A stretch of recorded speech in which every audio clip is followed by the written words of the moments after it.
Daniel chapter 2. In the 2nd year of the reign of Nebuchadnezzar, Nebuchadnezzar dreamed dreams, and his spirit was troubled, and his sleep went from him. Then the king commanded that the magicians, the enchanters, the sorcerers, and the Chaldeans be called to tell the king his dreams. So they came in and stood before the king. The king said to them, I have dreamed a dream, and my spirit is troubled to know the dream. Then the Chaldeans spoke to the king in the Syrian language, O king, live forever. Tell your servants the dream, and we will show the interpretation. The king answered the Chaldeans, The thing has gone from me. If you don't make known to me the dream and its interpretation, you will be cut in pieces, and your houses will be made a dunghill. But if you show the dream and its interpretation, you will receive from me gifts, rewards, and great honor. Therefore show me the dream and its interpretation. They answered the second time and said, Let the king tell his servants the dream, and we will show the interpretation. The king answered, I know of a certainty that you are trying to gain time, because you see the thing has gone from me. But if you don't make known to me the dream, there is but one law for you have prepared lying and corrupt words to speak before me, until the situation changes. Therefore tell me the dream, and I will know that you can show me its interpretation. The Chaldeans answered the king and said, There is not a man on the earth who can show the king's matter, because no king, lord, or ruler has asked such a thing of any magician, enchanter, or Chaldean. It is a rare thing that the king requires, and there is no other who can show it before the king except the gods, whose dwelling is not with flesh.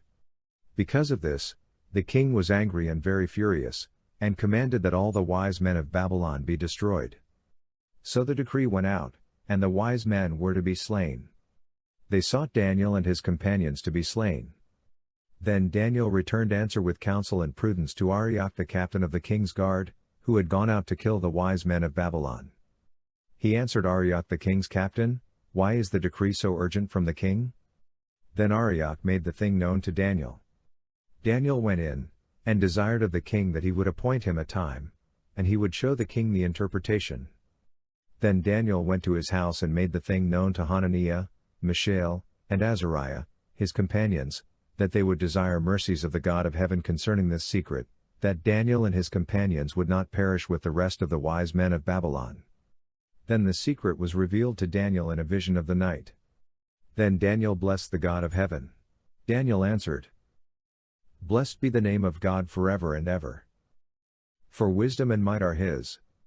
He changes the times and the seasons. He removes kings and sets up kings. He gives wisdom to the wise, and knowledge to those who have understanding. He reveals the deep and secret things. He knows what is in the darkness, and the light dwells with him. I thank you and praise you, O God of my fathers, who have given me wisdom and might, and have now made known to me what we desired of you. For you have made known to us the king's matter. Therefore Daniel went in to Arioch, whom the king had appointed to destroy the wise men of Babylon. He went and said this to him, Don't destroy the wise men of Babylon.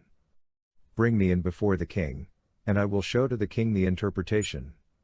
Then Arioch brought in Daniel before the king in haste, and said this to him, I have found a man of the children of the captivity of Judah who will make known to the king the interpretation.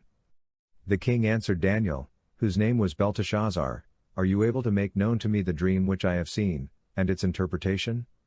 Daniel answered before the king, and said, The secret which the king has demanded can't be shown to the king by wise men, enchanters, magicians, or soothsayers, but there is a God in heaven who reveals secrets, and he has made known to King Nebuchadnezzar what will be in the latter days. Your dream and the visions of your head on your bed are these. As for you, O king, your thoughts came on your bed, what should happen hereafter, and he who reveals secrets has made known to you what will happen. But as for me, this secret is not revealed to me for any wisdom that I have more than any living, but to the intent that the interpretation may be made known to the king, and that you may know the thoughts of your heart. You, O king, saw, and behold, a great image. This image, which was mighty, and whose brightness was excellent, stood before you, and its appearance was terrifying. As for this image, its head was of fine gold, its breast and its arms of silver, its belly and its thighs of bronze, its legs of iron, its feet part of iron and part of clay. You saw until a stone was cut out without hands, which struck the image on its feet that were of iron and clay, and broke them in pieces. Then the iron, the clay, the bronze, the silver, and the gold were broken in pieces together, and became like the chaff of the summer threshing floors. The wind carried them away, so that no place was found for them. The stone that struck the image became a great mountain and filled the whole earth. This is the dream, and we will tell its interpretation before the king. You, O king, are King of kings, to whom the God of heaven has given the kingdom, the power, the strength, and the glory. Wherever the children of men dwell, he has given the animals of the field and the birds of the sky into your hand, and has made you rule over them all. You are the head of gold. After you, another kingdom will arise that is inferior to you, and another third kingdom of bronze, which will rule over all the earth. The fourth kingdom will be strong as iron, because iron breaks in pieces and subdues all things, and as iron that crushes all these, it will break in pieces and crush.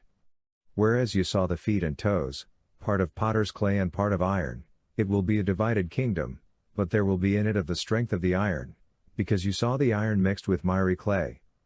As the toes of the feet were part of iron, and part of clay, so the kingdom will be partly strong and partly brittle. Whereas you saw the iron mixed with miry clay, they will mingle themselves with the seed of men, but they won't cling to one another, even as iron does not mix with clay. In the days of those kings the God of heaven will set up a kingdom which will never be destroyed, nor will its sovereignty be left to another people, but it will break in pieces and consume all these kingdoms, and it will stand forever. Because you saw that a stone was cut out of the mountain without hands, and that it broke in pieces the iron, the bronze, the clay, the silver, and the gold, the great God has made known to the king what will happen hereafter. The dream is certain, and its interpretation sure. Then King Nebuchadnezzar fell on his face, worshipped Daniel, and commanded that they should offer an offering and sweet odors to him. The king answered to Daniel, and said, Of a truth your God is the God of gods, and the Lord of kings, and a revealer of secrets, since you have been able to reveal this secret. Then the king made Daniel great and gave him many great gifts, and made him rule over the whole province of Babylon and to be chief governor over all the wise men of Babylon. Daniel requested of the king, and he appointed Shadrach, Meshach, and Abednego over the affairs of the province of Babylon, but Daniel was in the king's gate,